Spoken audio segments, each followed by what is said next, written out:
जय श्री कृष्ण। राधे राधे। बोलिए श्री सत्यनारायण भगवान की जय। बैसाख का महीना भगवान श्री लक्ष्मी नारायण जी को अत्यधिक प्रिय है।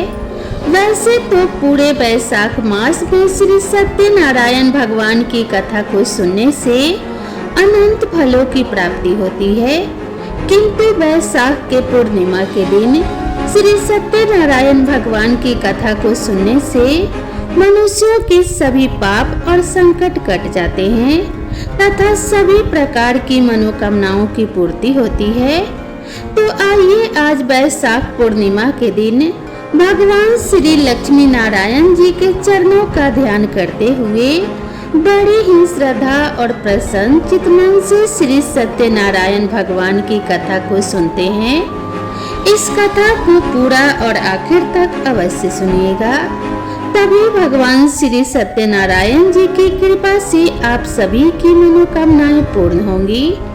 तो एक बार प्रेम से बोलिए श्री सत्यनारायण भगवान की जय।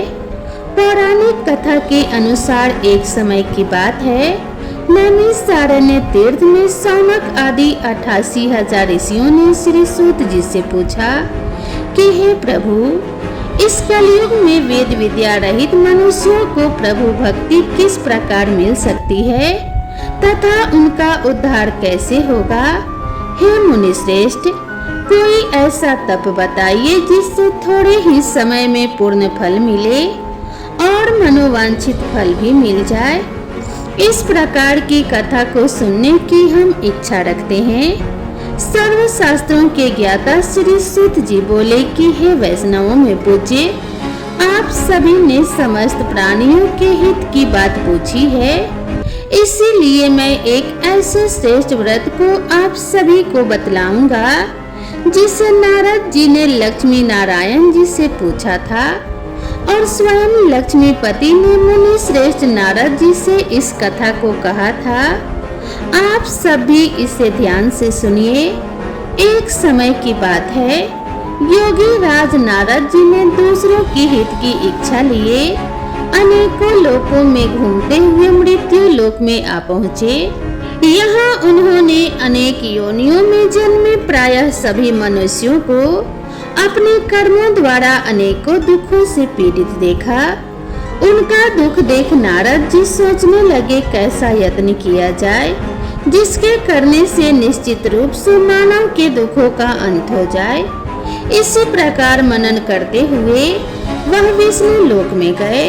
वहां वह देवों के इस नारायण जी की स्तुति करने लगे, जिनके हाथों में शंख चक्र गदा और पद्म थे और गले में वरमाला पहने हुए थे। स्तुति करते हुए नारद जी बोले कि हे भगवान, आप अत्यंत शक्ति से संपन्न हैं, मन तथा वाणी भी आपको नहीं पा सकती। आपका आदि मध्य तथा अंत नहीं है। निर्गुण स्वरूप सृष्टि के कारण भक्तों के दुख को दूर करने वाले हैं। आपको मेरा नमस्कार है। नारद जी की स्तुति सुनकर विष्णु भगवान बोले कि हे मुनि श्रेष्ठ, आपके मन में क्या बात है? आप किस काम के लिए पधारे हैं उसे निसंकोच होकर कहिए। इस पर नारद मुनि बोले कि मृत्यु लोक में अनेक योनियों में जन्मे मनुष्य अपने कर्मों के द्वारा अनेकों दुखों से दुखी हो रहे हैं। हे नाथ, आप मुझ पर दया रखते हैं तो बताइए कि वह मनुष्य थोड़े प्रयास से ही अपने दुखों से कैसे छुटकारा पा सकते हैं। तब भगवान श्री हरि बोले कि हे नारद, मनुष्यों की भलाई के लिए तुमने बहुत अच्छी बात पूछी है, जिसके करने से मनुष्य मोह से छूट जाता है। वह बात मैं तुमसे कहता हूँ, उसे ध्यान पूर्वक सुनो। स्वर्ग लोक व मृत्यु लोक दोनों में एक दुर्लभ उत्तम व्रत है जो कि पुण्यों को देने वाला है। आज प्रेमवश होकर उससे मैं तुमसे कहता हूँ। श्री सत्यनारायण भगवान का यह व्रत अच्छी तरह विधान पूर्वक करके मनुष्य तुरंत ही यहाँ सुख भोग कर मोक्ष को प्राप्त होता है। श्री हरि के वचन सुनकर नारद जी बोले कि हे प्रभु, उस व्रत का फल क्या है और उसका विधान क्या है, यह व्रत किसने किया था, इस व्रत को किस दिन करना चाहिए, सभी कुछ विस्तार से बताइए। नारद जी की बात सुनकर श्री हरि बोले, दुख और शोक को दूर करने वाला, यह सभी स्थानों पर विजय दिलाने वाला है। मानव को भक्ति और श्रद्धा के साथ शाम को श्री सत्यनारायण भगवान की पूजा धर्म परायण होकर ब्राह्मणों व बंधुओं के साथ करनी चाहिए। भक्ति भाव से ही नैवेद्य केले का फल, घी, दूध और गेहूं का आटा सवाया लें। गेहूं के स्थान पर साठी का आटा, शक्कर तथा गुड़ लेकर सभी भक्षण योग्य पदार्थों को मिलाकर भगवान को भोग लगाएं। ब्राह्मणों सहित बंधु बांधव को भी भोजन कराएं। उसके बाद स्वयं भोजन करें। भजन कीर्तन के साथ भगवान की भक्ति में लीन हो जाएं।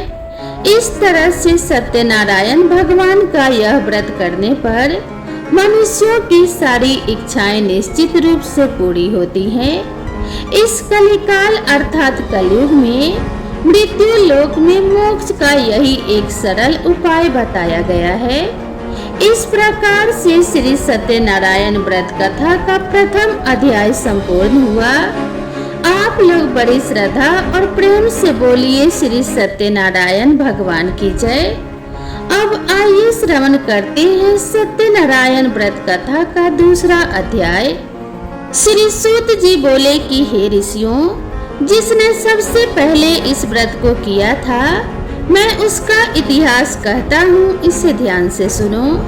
सुंदर काशीपुरी नगरी में एक अत्यंत निर्धन ब्राह्मण रहता था। भूख प्यास से परेशान वह धरती पर घूमता रहता था। ब्राह्मणों से प्रेम करने वाले भगवान ने एक दिन ब्राह्मण का वेश धारण कर उसके पास जाकर पूछा कि हे विप्र, नित्य दुखी होकर तुम पृथ्वी पर क्यों घूमते हो? दीन ब्राह्मण बोला, मैं निर्धन ब्राह्मण हूँ, भिक्षा के लिए धरती पर घूमता रहता हूँ। हे भगवान, यदि आप इसका कोई उपाय जानते हो तो मुझे बताइए। वृद्ध ब्राह्मण बोले कि सत्यनारायण भगवान मनोवांछित फल देने वाले हैं, इसीलिए तुम उनका पूजन करो। इसे करने से मनुष्य सभी दुखों से मुक्त हो जाता है। वृद्ध ब्राह्मण बनकर आए सत्यनारायण भगवान उस निर्धन ब्राह्मण को व्रत का सारा विधान बताकर अंतर्ध्यान हो गए। ब्राह्मण मन ही मन सोचने लगा कि जिस व्रत को वृद्ध ब्राह्मण करने को कहा गया है, मैं उसे अवश्य करूंगा। यह निश्चय करने के बाद उसे रात में नींद नहीं आई। वह सवेरे उठकर श्री सत्यनारायण भगवान के व्रत का निश्चय कर भिक्षा के लिए चला गया। उस दिन निर्धन ब्राह्मण को भिक्षा में बहुत धन मिला, जिससे उसने बंधु बांधव के साथ मिलकर श्री सत्यनारायण भगवान का व्रत संपन्न किया। भगवान सत्यनारायण का व्रत संपन्न करने के बाद वह निर्धन ब्राह्मण सभी दुखों से मुक्त हो गया और अनेक प्रकार की संपत्तियों से युक्त हो गया। उसी समय से यह ब्राह्मण हर माह इस व्रत को करने लगा। इस तरह से सत्यनारायण भगवान के व्रत को जो मनुष्य करेगा, वह सभी प्रकार के पापों से छूटकर मोक्ष को प्राप्त होगा। जो मनुष्य इस व्रत को करेगा, वह सभी दुखों से मुक्त हो जाएगा। सूत जी बोले, इस तरह से नारद जी से नारायण जी का कहा हुआ श्री सत्यनारायण व्रत को मैंने तुमसे कहा। हे विप्रो, मैं अब और क्या कहूँ? ऋषि बोले, हे मुनिवर, संसार में उस विप्र से सुनकर और किस किस ने इस व्रत को किया, हम सब इस बात को सुनना चाहते हैं। इसके लिए हमारे मन में श्रद्धा का भाव है। सूत जी बोले कि हे मुनियों, जिस जिसने इस व्रत को किया है वह सब सुनो। एक समय वही विप्र धन और ऐश्वर्य के अनुसार अपने बंधु बांधव के साथ इस व्रत को करने को तैयार हुआ। उसी समय एक लकड़ी बेचने वाला बूढ़ा आदमी आया और लकड़ियां बाहर रखकर अंदर ब्राह्मण के घर में गया। प्यास से दुखी लकड़हारा उन्हें व्रत करते देख प्रणाम कर पूछने लगा कि आप यह क्या कर रहे हैं तथा इसे करने से क्या फल मिलेगा, कृपया मुझे भी बताइए। ब्राह्मण ने कहा कि हे राजन, सब मनोकामनाओं को पूरा करने वाला यह सत्यनारायण भगवान का व्रत है। इनकी कृपा से ही मेरे घर में धन्य धान्य आदि की वृद्धि हुई है। विप्र से सत्यनारायण व्रत के बारे में जानकर लकड़हारा बहुत प्रसन्न हुआ। चरणामृत लेकर वह प्रसाद खाने के बाद अपने घर गया। लकड़हारे ने अपने मन में संकल्प लिया कि आज लकड़ी बेचने से जो धन मिलेगा उसी से मैं श्री सत्यनारायण भगवान का उत्तम व्रत करूंगा। मन में इस विचार को लेकर बूढ़ा आदमी सिर पर लकड़ियां रखकर उस नगर में बेचने गया जहां धनी लोग ज्यादा रहते थे। उस नगर में उसे अपनी लकड़ियों का दाम पहले से 4 गुना अधिक मिला। बूढ़ा प्रसन्नता के साथ दाम लेकर केले, शक्कर, घी, दूध, दही और गेहूं का आटा लिया और सत्यनारायण भगवान के व्रत की अन्य सामग्रियां लेकर अपने घर गया। वहां उसने अपने बंधु बांधवों को बुलाकर विधि विधान से श्री सत्यनारायण भगवान का व्रत और पूजन किया।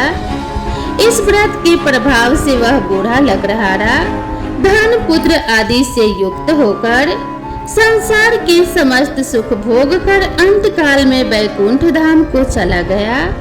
इसी प्रकार श्री सत्यनारायण व्रत कथा का दूसरा अध्याय संपूर्ण हुआ। आप लोग बड़े श्रद्धा और प्रेम से बोलिए श्री सत्यनारायण भगवान की जय। अब आइए श्रवण करते हैं श्री सत्यनारायण व्रत कथा का तीसरा अध्याय। सूत जी बोले कि हे श्रेष्ठ मुनियों, अब आगे की कथा कहता हूँ, उसे ध्यान पूर्वक सुनिए। प्राचीन काल में उल्कामुख नाम का एक बुद्धिमान राजा था। वह सत्यवक्ता और जितेंद्रिय था। प्रतिदिन देव स्थानों पर जाता और निर्धनों को धन देकर उनके कष्ट को दूर करता था। उसकी पत्नी कमल के समान मुख वाली तथा सती साध्वी थी। भद्र सलाला नदी के तट पर उन दोनों ने श्री सत्यनारायण भगवान का व्रत किया। उसी समय साधु नाम का एक वैश्य आया। उसके पास व्यापार करने के लिए बहुत सा धन भी था। राजा को व्रत करते देखकर वह विनय के साथ पूछने लगा कि हे राजन, भक्ति भाव से पूर्ण होकर आप यह क्या कर रहे हैं? मैं सुनने की इच्छा रखता हूँ, इसीलिए आप मुझे बताने का कष्ट करें। राजा बोला कि हे साधु, अपने बंधु बांधवों के साथ पुत्र आदि को प्राप्त करने के लिए एक महाशक्तिशाली श्री सत्यनारायण भगवान का व्रत और पूजन कर रहा हूँ। राजा के वचन सुन साधु आदर से बोला कि हे राजन, मुझसे इस व्रत का सारा विधान कहिए। आपके कथन अनुसार मैं इस व्रत को करूँगा। मेरी भी संतान नहीं है और इस व्रत को करने से निश्चित रूप से मुझे संतान की प्राप्ति होगी। राजा से व्रत का सारा विधान सुनकर व्यापार से निवृत्त होकर वह अपने घर गया। साधु वैश्य ने अपने पत्नी को संतान देने वाले इस व्रत का वर्णन कह सुनाया और कहा, जब मेरी संतान होगी तब मैं भी इस व्रत को अवश्य करूँगा। साधु ने इस तरह के वचन अपनी पत्नी लीलावती से कहे। एक दिन लीलावती पति के साथ आनंदित हो संसारिक धर्म में प्रवृत्त होकर श्री सत्यनारायण भगवान की कृपा से गर्भवती हो गई। 10वें महीने में उसके गर्भ से एक सुंदर कन्या ने जन्म लिया। दिनों दिन वह बालिका ऐसे बढ़ने लगी जैसे शुक्ल पक्ष का चंद्रमा बढ़ता हो। माता पिता ने अपने कन्या का नाम कलावती रखा। एक दिन लीलावती ने मीठे शब्दों में अपने पति को याद दिलाया कि आपने श्री सत्यनारायण भगवान का व्रत जिसको करने का संकल्प लिया था उसे करने का समय आ गया है। साधु बोला कि हे प्रिय, इस व्रत को मैं उसके विवाह पर करूँगा। इस प्रकार अपनी पत्नी को आश्वासन देकर वह नगर को चला गया। कुछ वर्षों के तत्पश्चात कलावती शादी के योग्य हो गई। साधु ने एक बार नगर में अपने कन्या को सखियों के साथ देखा तो तुरंत ही पुरोहित को बुलाया और कहा, मेरी कन्या विवाह योग्य हो गई है, इसके लिए योग्य वर देख कर आओ। साधु की बात सुनकर पुरोहित कंचन नगर में पहुंचा और वहां देखभाल कर लड़की के लिए सुयोग्य वर ढूंढा।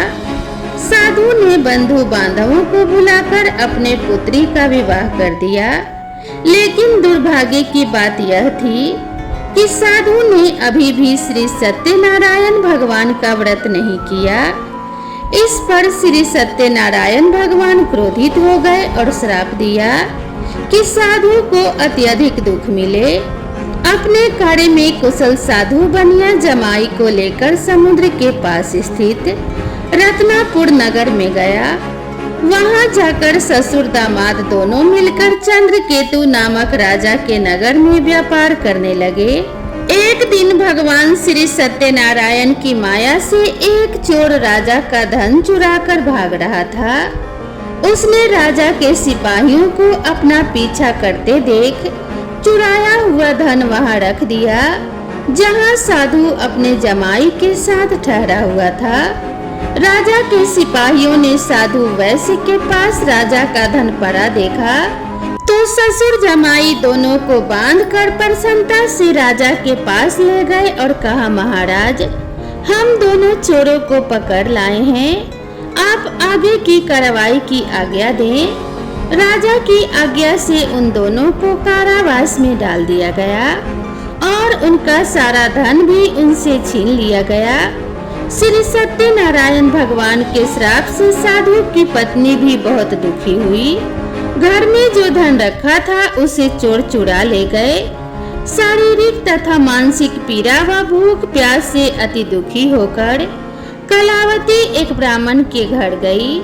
वहां उसने श्री सत्यनारायण भगवान का व्रत होते देखा और कथा भी सुनी। वह प्रसाद ग्रहण कर रात को घर वापस आई। माता ने कलावती से पूछा कि हे पुत्री, अब तक तुम कहाँ थी? तेरे मन में क्या चल रहा है? कलावती ने अपनी माता से कहा कि हे माता, मैंने एक ब्राह्मण के घर में श्री सत्यनारायण भगवान का व्रत अनुष्ठान होते देखा है। कन्या के वचन सुनकर लीलावती भगवान के पूजन की तैयारी करने लगी। लीलावती ने परिवार व बंधुओं सहित श्री सत्यनारायण भगवान का पूजन किया और उनसे वर मांगा कि हे प्रभु, मेरे पति तथा जमाई शीघ्र घर आ जाएं। साथ ही यह भी प्रार्थना की कि हम सबका अपराध भगवान क्षमा करें। श्री सत्यनारायण भगवान इस व्रत से संतुष्ट हो गए और राजा चंद्रकेतु को सपने में दर्शन देकर कहा कि जिसे तुमने पकड़ के रखा है वह राजा है और वह निर्दोष है, उसे क्षमा कर दो। अगर तुमने ऐसा नहीं किया तो मैं तुम्हारे राज्य को नष्ट कर दूंगा। राजा को यह सब कहकर श्री सत्यनारायण भगवान अंतर्ध्यान हो गए। प्रातः काल सभा में राजा ने अपना सपना सुनाया। फिर बोले, वनिक पुत्रों को कैद से मुक्त कर सभा में ले आओ। दोनों ने आते ही राजा को प्रणाम किया। राजा अत्यंत मधुर वाणी में बोले कि हे महानुभावों, दुर्भाग्य से ऐसा कठिन दुख तुम्हें प्राप्त हुआ है, लेकिन अब तुम्हें कोई भय नहीं है। ऐसा कहकर राजा ने उन दोनों को नए वस्त्र और आभूषण पहनाए और जितना धन उनका लिया था उससे 2 गुना धन वापस कर दिया। दोनों वैसे अपने घर को चल दिए। इस प्रकार से श्री सत्यनारायण व्रत कथा का 3रा अध्याय यहीं पर संपूर्ण हुआ। तो बड़े श्रद्धा और प्रेम से बोलिए श्री सत्यनारायण भगवान की जय। अब आइए श्री सत्यनारायण भगवान की कथा का 4था अध्याय सुनते हैं। सूत जी बोले, वैश्य ने मंगल चार कर अपनी यात्रा आरंभ की और अपने नगर की ओर चल दिए। उनके थोड़ी दूर जाने के बाद एक दंडी वेशधारी श्री सत्यनारायण भगवान ने उनसे पूछा कि हे साधु, तेरी नाव में क्या है? व्यापारी हंसता हुआ बोला कि हे दंडी, आप क्यों पूछते हो क्या धन लेने की इच्छा है? मेरी नाव में तो बेल और पत्ते भरे हुए हैं। वैश्य के कठोर वचन सुनकर दंडी बने श्री सत्यनारायण भगवान बोले, तुम्हारे वचन सत्य हो। दंडी ऐसा वचन कहकर वहां से दूर चले गए और कुछ दूर जाकर समुद्र के किनारे बैठ गए। दंडी के जाने के बाद साधु वैश्य ने नित्य क्रिया के पश्चात नाव को ऊंची उठते देखकर आश्चर्यचकित हो गया और नाव में बेल पत्ते आदि देखकर वह मूर्छित हो वहीं पर गिर पड़ा। मूर्छा खुलने पर वह अत्यंत शोक में डूब गया। तब उसका दामाद बोला, पिताजी, आप शोक न मनाएं, यह दंडी का श्राप है, इसीलिए हमें उनकी शरण में जाना चाहिए, तभी हमारी मनोकामना पूरी होगी। दामाद की बात सुनकर वह दंडी के पास पहुंचा और अत्यंत विनम्रता एवं भक्ति भाव से प्रणाम करके बोला कि हे महाराज, मैंने आपसे जो असत्य वचन कहे थे उनके लिए मुझे क्षमा कर दीजिए। ऐसा सुनकर महान शोकातुर होकर दंडी भगवान बोले कि हे वनिक पुत्र, मेरी आज्ञा से बार बार तुम्हें दुख प्राप्त हुआ है क्योंकि तुम मेरी पूजा से विमुख हुए। साधु बोला कि हे प्रभु, आपकी माया से ब्रह्मा आदि देवता भी आपके रूप को नहीं जानते। प्रभु, मैं तो अज्ञानी हूँ, कैसे जान सकता हूँ? आप प्रसन्न होइए प्रभु, अब मैं अपनी सामर्थ्य के अनुसार आपकी पूजा करूँगा। हे प्रभु, मेरी रक्षा कीजिए और पहले के समान नौका में धन्य धान्य भर दीजिए। साधु वैश्य के भक्ति पूर्ण वचन सुनकर भगवान प्रसन्न हो गए और उसकी इच्छा अनुसार वरदान देकर अंतर्ध्यान हो गए। ससुर जमाई जब नाव में लौटे तो नाव धन से भरी हुई थी। फिर वही अपने अन्य साथियों के साथ श्री सत्यनारायण भगवान का पूजन कर अपने नगर को चल दिए। जब नगर के नजदीक पहुँचे तो दूत को अपने घर पर खबर करने के लिए भेज दिया। दूत साधु की पत्नी को प्रणाम कर कहता है कि हे माता, स्वामी अपने दामाद सहित नगर के निकट आ गए हैं। दूत की बात सुन साधु की पत्नी लीलावती ने बड़े हर्ष के साथ श्री सत्यनारायण भगवान का पूजन कर अपनी पुत्री कलावती से कहा कि हे पुत्री, मैं अपने पति के दर्शन को जा रही हूँ, तू कार्य पूर्ण कर शीघ्र आ जाना। माता के ऐसे वचन सुनकर कलावती जल्दी से प्रसाद को छोड़कर अपने पति के पास चली गई। प्रसाद की अवज्ञा के कारण श्री सत्यनारायण भगवान रुष्ट हो गए और नाव सहित उसके पति को पानी में डुबो दिया।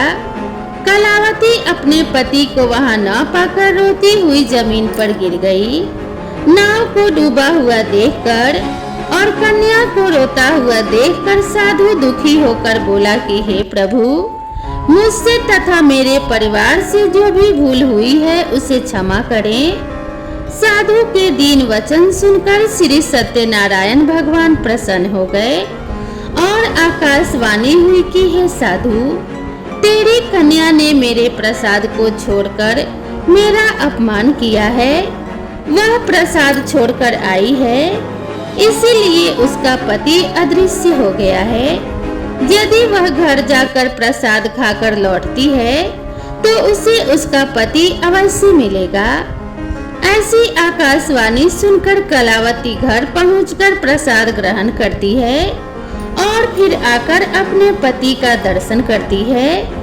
इसके बाद साधु अपने बंधु बांधव सहित श्री सत्यनारायण भगवान का विधि विधान से पूजन करता है। इस लोक का सुख भोगने के बाद अंत में स्वर्ग जाता है। इस प्रकार से श्री सत्यनारायण भगवान व्रत कथा का चतुर्थ अध्याय संपूर्ण हुआ। बड़े ही श्रद्धा और प्रेम से बोलिए श्री सत्यनारायण भगवान की जय। अब आइए श्री सत्यनारायण भगवान की कथा का 5वां अध्याय सुनते हैं। सूत जी बोले कि हे ऋषियों, मैं और भी एक कथा सुनाता हूँ, उसे भी ध्यान पूर्वक सुनो। प्रजा पालन में लीन तुंगध्वज नाम का एक राजा था। उसने भी भगवान का प्रसाद त्याग कर बहुत दुख सहन किया। एक बार वन में जाकर वन्य पशुओं को मारकर वह वट के पेड़ के नीचे आया। वहां उसने ग्वालों को भक्ति भाव से अपने बंधुओं सहित सत्यनारायण भगवान का पूजन करते देखा। अभिमानवश राजा उन्हें देखकर भी पूजा स्थल पर नहीं गया और न ही उसने भगवान को नमस्कार किया। ग्वालों ने राजा को प्रसाद दिया, लेकिन उसने वह प्रसाद नहीं खाया और प्रसाद को वहीं छोड़कर अपने नगर को चला गया। जब वह नगर में पहुंचा तो वहां सब कुछ तहस नहस हो चुका था। वह राजा शीघ्र ही समझ गया कि यह सब भगवान ने ही किया है। वह दोबारा ग्वालों के पास पहुंचा और विधि पूर्वक पूजा करके प्रसाद खाया तो श्री सत्यनारायण भगवान की कृपा से सब कुछ पहले जैसे हो गया। दीर्घ काल तक सुख भोगने के बाद मरणों उपरांत उसे स्वर्ग लोक की प्राप्ति हुई। जो मनुष्य परम दुर्लभ इस व्रत को करेगा अथवा सुनेगा, भगवान श्री सत्यनारायण की अनुकंपा से उसे धन्य ढाने की प्राप्ति होगी।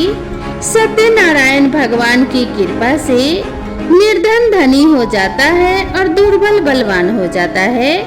संतानहीन मनुष्य को संतान सुख मिलता है और सारे मनोरथ पूर्ण होने पर मानव अंतकाल में वैकुंठ धाम को जाता है।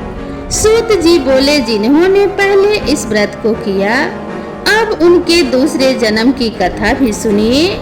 सतानंद नामक ब्राह्मण ने सुदामा के रूप में जन्म लेकर भगवान श्री कृष्ण की भक्ति कर मोक्ष प्राप्त किया।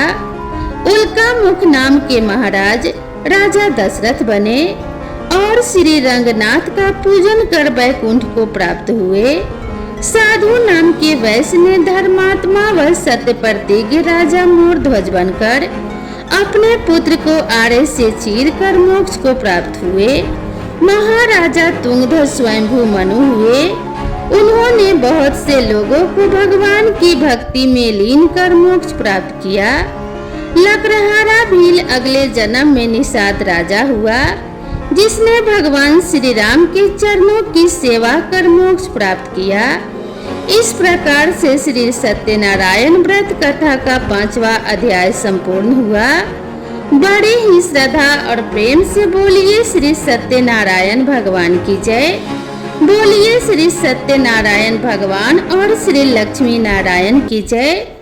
श्रोताओं, पूरी सत्यनारायण व्रत कथा का निहितार्थ यह है कि लौकिक एवं परलौकिक हितों की साधना के लिए मनुष्य को सत्य आचरण का व्रत लेना चाहिए।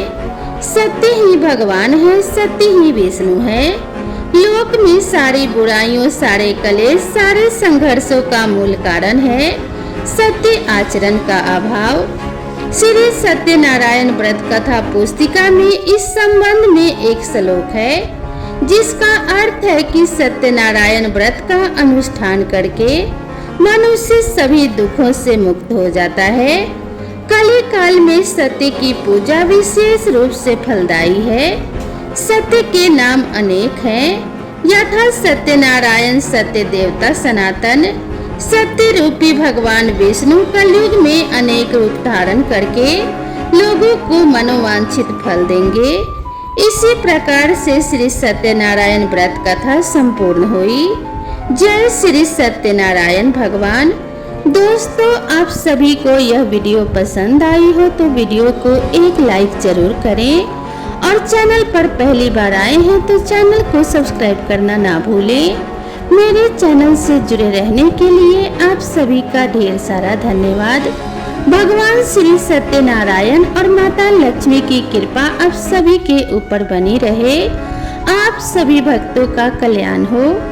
इसी मंगल कामना के साथ आप सभी से विदा लेते हैं। मिलते हैं नेक्स्ट वीडियो में, तब तक के लिए राधे राधे।